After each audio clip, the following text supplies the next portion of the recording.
Financial Literacy Class 101. Our topic of today of discussion is repercussion of failing to do due diligence when buy a parcel of land. So you meet so many people do not have this financial literacy knowledge on the process or the due process of buying a parcel.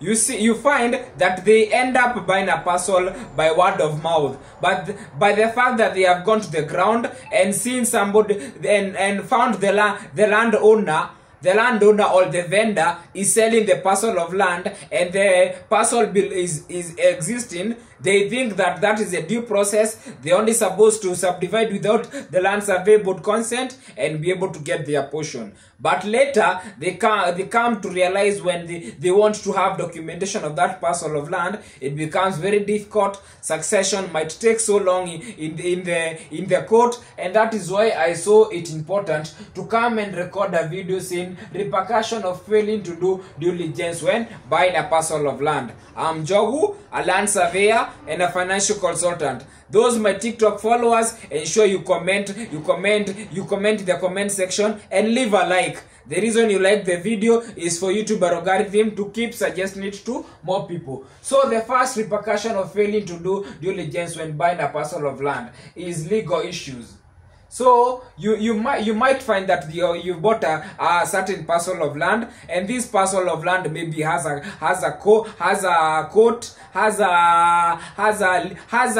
case in court. And now that you've already given your cash, you've lost value of your cash because you've been given a title deed that has a legal case. And in case something happens, know that you might be liable of that unsolved court cases, or maybe it has a boundary conflict. So that is one of the reasons that if you buy a parcel of land that does not have a beacon certificate, the only way to confirm that beacons are legit is have a licensed surveyor's report that is presented to the client as a beacon certificate, but it is presented to the Ministry of Lands, or it is presented to the Court of Law, submitted in the Boundary Conflict Resolution Committee as a surveyor's report. So another thing is once you fail to do due diligence, you might be caught by these zoning restrictions. So maybe you wanted to construct your parcel of land, and maybe that parcel is under agricultural use. So being under agricultural use, you cannot get approval. So it means you are restricted from your intended use. Another thing, you can buy a parcel and that zone has been already the urban planner had already drawn the type, had already stated the type of building they expected. Maybe they expected a bungalow, no rentals, not more than second floor, and you had bought that parcel. You wanted to set a 10-story building which is in an area that has controlled estate. So it is important once you are buying a parcel of land to do due diligence. So I know you are wondering, what is this due diligence? Find in my other videos the process of buying a parcel of land or parcel of land without being scammed. Another video that is participating in the due diligence. Watch another video that says how to draft a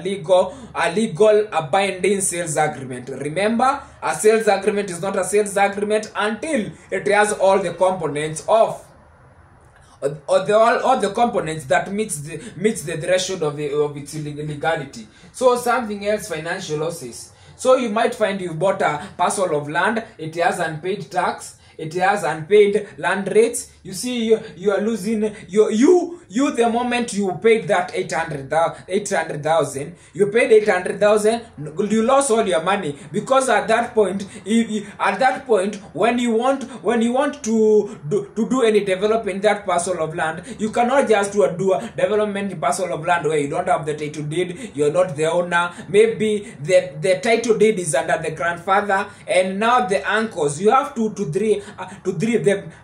beneficiaries beneficiaries who are the sons and daughters of the deceased who you had signed contract with. You meet, they have issues. One issue, one is objecting, another is protesting, and that is where you will meet your case in court will stay over 12 years. So those are some of the financial losses that we incur when we fail to do due diligence. Another thing is decreased property value. This is, let's say you bought, there's somebody in the comment section, they bought a parcel of land, then they were asking who is supposed to give them access.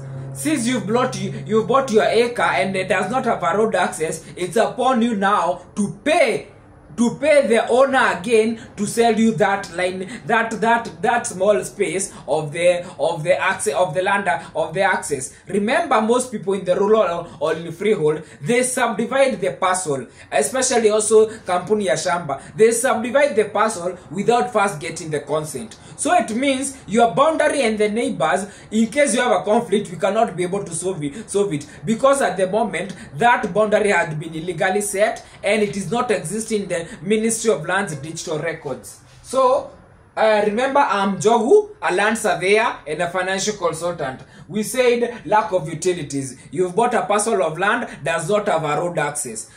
You've bought a parcel of land, maybe it lacks access. So it means you don't have utilities. You cannot get utilities in that parcel.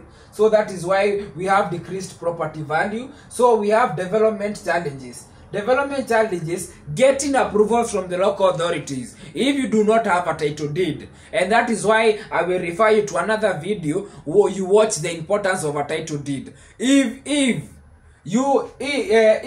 you bought a parcel, you cannot, until you show a current land search.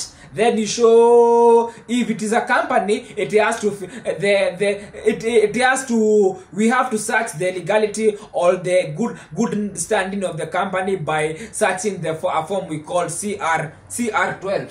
So, development challenges, approval from local authorities. They'll never approve a parcel of land if you've not shown them a copy of the title deed, your ID card, and all those documentation, even 4 copies of passports. So another thing is title issues, might repossess or lose the property. So how, on what case or on what scenario might you lose your property, or maybe remember, if you had a sales agreement that is not legal binding, that is one thing that can always make the title deed be revoked. Again, if you do not have an evidence of what payment you are making, you went, did a search of the land and found that the person is under a land property seller, then now you are transacting with the owner of the company. No, those are two entities, and you're only supposed to pay your cash to the names that reflected in the land search and then reflect in the title deed, because that is the person that you exchange in value. Otherwise, if you keep paying other people, if you go to a court of law, you are asked, come here, client number A, show us your evidence. Where is the land search? What is a copy of the title deed? It says a certain land property seller. You are told, who are you transacting with? You are transacting with party D. That is why you lose your cash. Then that is why we say title issues. Reputation damage. If a company fails to do due diligence, if it fails to do due diligence, then it will end up losing its customers because they now no longer trust them. And that is why we have reputation damage. I'm Jogu, a land surveyor and a financial consultant. As a gesture to appreciate my many hours of study, leave a like and comment. If you have nothing to comment again, just go in the comment section, drop an emoji. I'll be happy to appreciate and know the number of people that the videos are reaching out. Thank you.